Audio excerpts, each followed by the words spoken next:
ঘরে চারটি জিনিস থাকলে আল্লাহর গজব আসবে, আজই সরিয়ে ফেলবেন, আর না হলে ওই ঘরে কখনো বরকত আসবে না, ওই ঘরে রহমতের ফেরেশতারা প্রবেশ করবে না।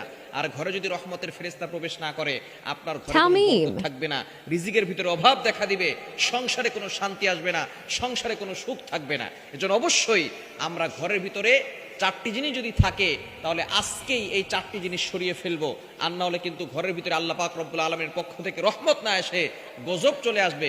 এ বিষয়ে আমাদেরকে সতর্ক থাকতে হবে। আমরা অনেকেই এখন আলহামদুলিল্লাহ কোরআন সুন্নাহ অনুযায়ী জীবনটাকে পরিচালনা করার চেষ্টা করতেছি।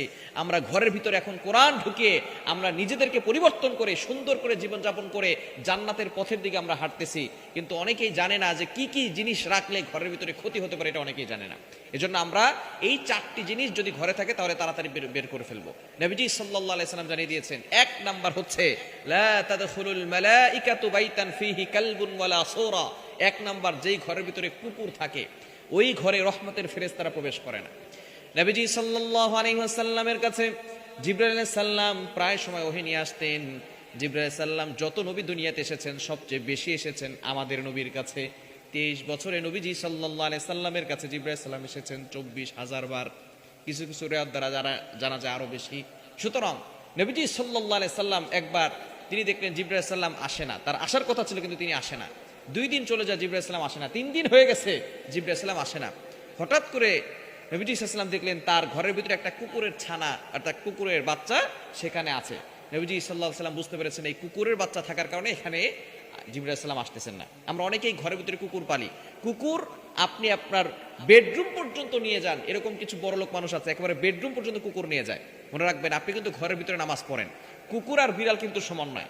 বিড়ালের যেই বর্তমান যে লালা, বিড়ালের যে লালা আছে, বর্তমান চিকিৎসা বিজ্ঞান এটাকে পরীক্ষা করে দেখেছে এটার ভিতরে তেমন জীবাণু নাই, এটা মানুষের ক্ষতি করে না। কিন্তু কুকুরের ভিতরে যে লালা আছে, বিজ্ঞান রিসার্চ করে দেখেছে যে লালার ভিতরে বিষাক্ত ভাইরাস রয়েছে, যেগুলো মানুষের পেটের ভিতরে গেলে মানুষ বড় ধরনের রোগের ভিতরে আক্রান্ত হতে পারে।